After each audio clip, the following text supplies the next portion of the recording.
What's up, fight fans? In today's video, What the bro? Dang. As soon as the first punch is thrown, the MMA world warns Ilya Topuria that his move to lightweight to challenge reigning champion Islam Makhachev is a huge mistake, arguing that even if the Georgian gets a title shot, he won't stand a chance. But we have other arguments that suggest it might have been the only right move. In this video, I also want to respond to a recent baseless accusation from a viewer. Also, the UFC has disappointed Movsar Evloev, and we'll take a look at Alexander Volkanovski's unusual preparation before his fight with Diego Lopez, and much more interesting news. Dude, I'm not stupid. Let me tell you what I mean. So, without further ado, let's get started. Ilya Topuria has sent shockwaves through the MMA world by relinquishing his UFC featherweight title and announcing his move to the lightweight division to challenge the reigning king, Islam Makhachev. Dang. as soon as the first punch is thrown in this fight, the title is vacated. And we will announce what Topuria's next fight will be when we get it done. So, Volkanovski versus Lopez, headlining a badass stack card. 52 career wins between the two of them, and this should be a fun one. This decision has sparked intense debate among fans, analysts, and fighters alike. While some see it as a bold move, others question the logic behind it, especially given Topuria's relatively short reign as featherweight champion. The situation became even more intriguing when Ilya's agent, Makhachev, recently responded to Islam's manager, who suggested that Topuria should first face Dustin Poirier or Charles Oliveira before earning a fight with Makhachev.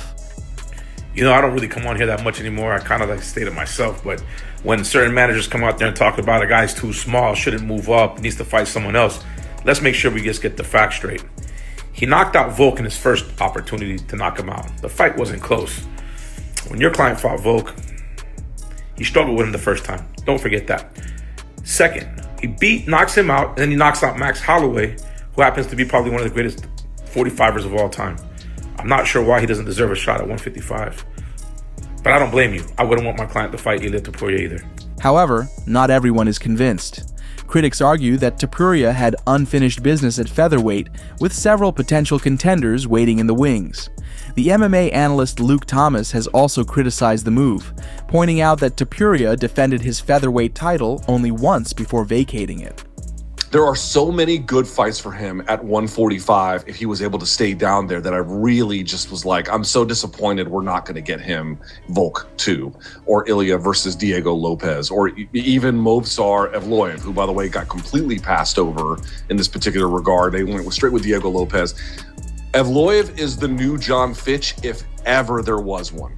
If ever there was a new John Fitch, which is you're really good, you're really hard to beat, you're going to have a resume with quality wins all over it, but you're not the favorite son of UFC management by any stretch of the imagination. In fact, the only way you're going to get a title shot is if you earn it the absolute elbow grease hard way that you can. And short of that, you're not going to get it. And if you lose there, it's a fucking wrap for you. This statement has led some to believe that Topuria's decision was a mistake, as it leaves his featherweight legacy incomplete. Many fans are also convinced that the legacy argument sounds dubious, given that Topuria has only one title defense, despite notable victories over Volkanovski and Max Holloway. However, Daniel Cormier believes that if another champion had done the same, discussions about legacy would be pointless. He argues that Topuria didn't just defeat two legends, he knocked them out harshly. When someone says my legacy is defined after one title defense, we would laugh at him. But how do you laugh at Topuria when he beat Alexander Volkanovski to become the world champion by knockout? Then he beats Max Holloway to defend and keep that world championship by knockout. So his process is a little bit shortened because we are all in agreement that there are three guys in consideration as the greatest featherweight of all time. He beat two in one calendar year.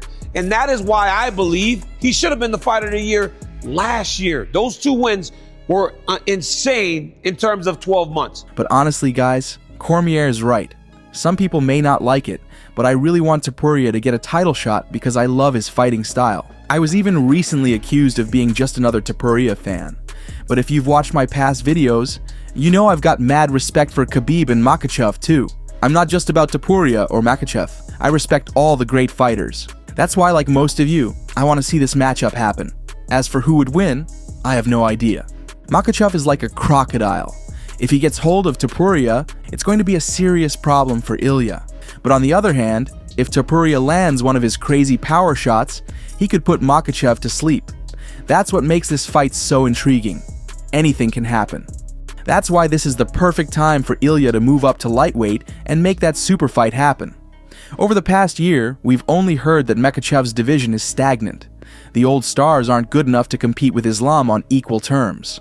If we look at the rankings, we see a strange situation. Makhachev has already beaten Charles Oliveira and Dustin Poirier.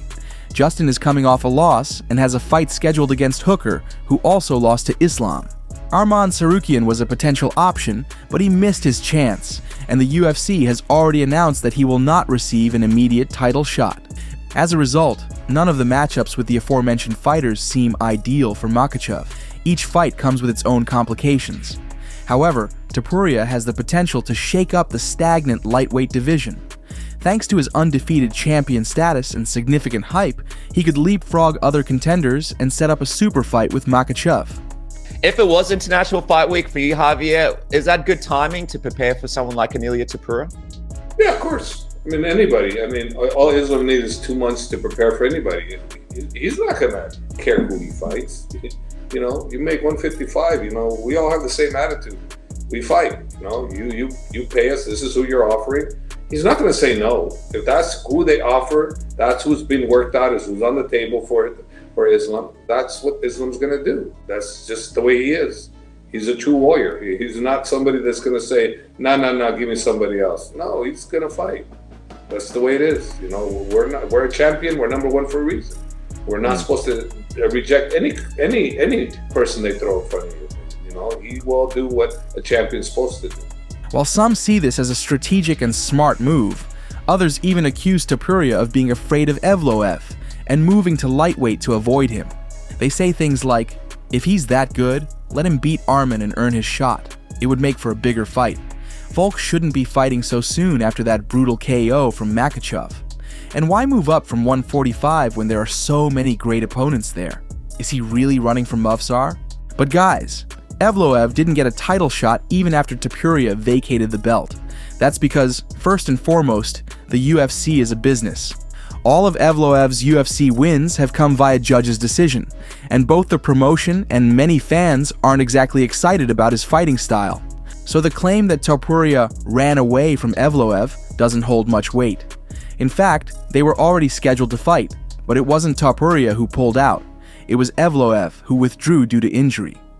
A clearly frustrated Evloev recently called out all the fighters, even across 2 UFC divisions. UFC 145, 155, or anyone. Evloev wrote on his social media. I heard he'd be knocking out 170-pounders, so I don't think it really matters, you know what I mean? I saw a little video clip of it, I forgot who said it. But I was like, damn, boy, savage. It's just like once they get on top of him, and there's only a couple fighters that really does that, and he's gonna pick the right fights, you know what I mean? What do you feel like would be the keys to defeat the champion in your weight class? You gotta be able to nullify the wrestling and actually have good boxing, which Ilya has. Like, if you can't get up easy or like, and then be able to put the hands on him, then you're cooked. You can't just have decent stand-up. You're gonna have to be able to touch him up with the hands. Do you give Ilya the best chance to beat Islam, or do you think there's somebody else in the division? It's either him or Arman, at least for right now, in my opinion. Meanwhile, Alexander Volkanovski is preparing to reclaim his throne, training with Aljamain Sterling ahead of his fight with Diego Lopez.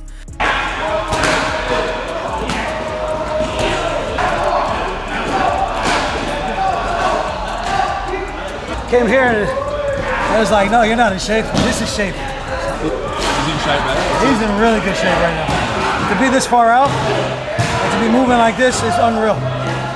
Unreal. As I said in the last video, I didn't know exactly who was going to beat till not that long ago. So these decisions have just come not that long ago, with it being Lopez and Ilya moving up. So fair play to Ilya. Yeah, I'll go do my thing. maybe we could just make a bigger fight after this. So we'll see what happens, see whatever's in store for him, let him do his thing, but I'll go win this title. Maybe we can make an even bigger rematch. I feel like it's going to fall. Whoa, sorry, mate. What happened? Give him a pat on the back. Trying to strangle me, mate. Wait, I want... Allah diabolist.